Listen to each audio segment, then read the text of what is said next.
அன்புறவுகளுக்கு வணக்கம். தமிழகத்தில் சட்டப்பேரவை தேர்தலுக்கான வாக்குப்பதிவு ஏப்ரல் 23ஆம் தேதி நடக்க இருக்கு. வாக்களிப்பது நம்மளுடைய கடமை, கண்டிப்பாக வாக்களியுங்கள்.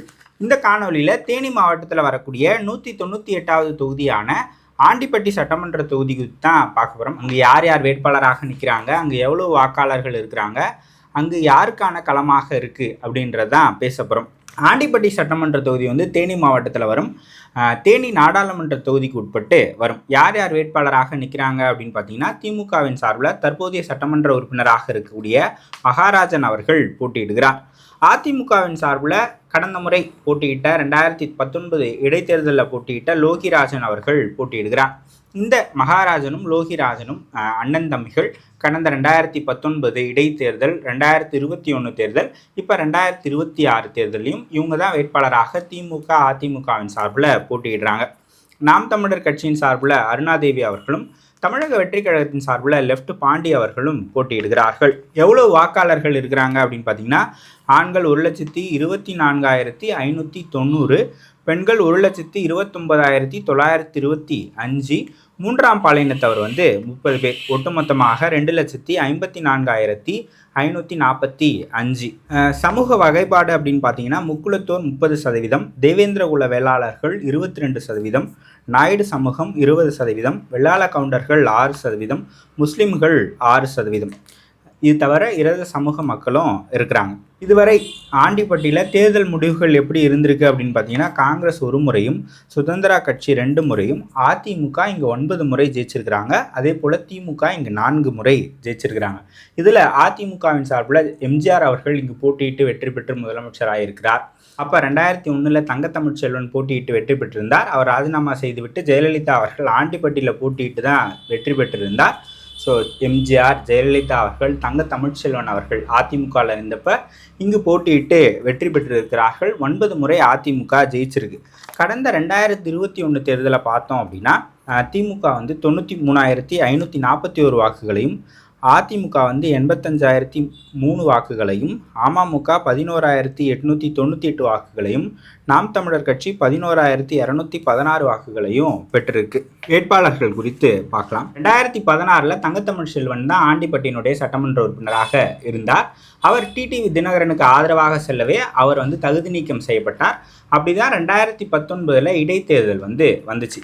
அதுக்கு முன்னாடி வரைக்கும் 2001 16 வரைக்கும் அங்கே அதிமுக தான் தொடர்ச்சியாக வெற்றி பெற்றுட்டு வந்தது. அதன் பிறகு தான் 2019 இடைத்தேர்தலில் தான் நீண்ட நாட்களுக்கு பிறகு அல்லது நீண்ட ஆண்டுகளுக்கு பிறகு அங்கே திமுக வெற்றி பெற்றாங்க. அப்படி திமுக அங்கே வெற்றி பெறுவதற்கு காரணமாக இருந்தது அமமுக பிரித்த வாக்குகள்.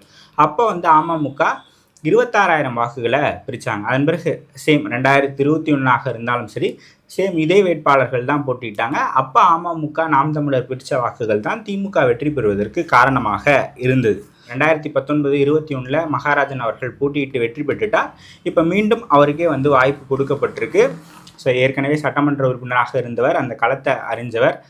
ஓபிஎஸ் அவர்கள் அவங்க திமுக அணிக்கு வந்திருப்பது அவங்களுக்கு ஒரு மிகப்பெரிய பலமாக இருக்குது. ஸோ இதெல்லாம் அவருடைய ப்ளஸ் பாயிண்ட்டாக இருக்குது. சேம் வைஸ் அதே லோகிராஜனுக்கு பார்த்தோம் அப்படின்னா, அவர் 19 வாய்ப்பு கொடுக்கப்பட்டது. அப்போ அமமுக பிரித்த வாக்குகளாக அவர் தோல்வி அடைஞ்சிட்டார்.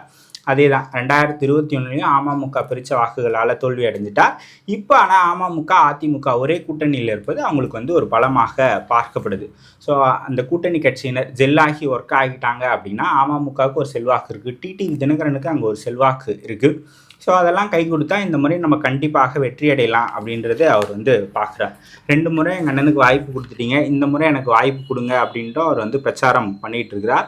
ஸோ அது அந்தளவுக்கு எடுபடுதா அப்படின்றத பார்க்கணும். ஒரு சென்டிமெண்டலாக வாக்கு கேட்குறது எடுபடுதா அப்படின்றத நம்ம பொறுத்திருந்து பார்க்கணும். ஸோ என்ன சொல்வது, ஆண்டிப்பட்டியை பொறுத்த வரைக்கும் அண்ணன் தம்பிகள் மோதிக்கிறாங்க. அண்ணன் 2 வாட்டி ஜெயிச்சிருக்காப்புல, தம்பி இந்த வாட்டி ஜெயிக்கிறாரா அப்படின்றத பார்ப்போம். நாம் தமிழர் கட்சியை பொறுத்த வரைக்கும் அங்கே ஒரு 2021 11,216 வாக்குகளையும், 2024 12,055 வாக்குகளையும் பெற்றிருக்காங்க.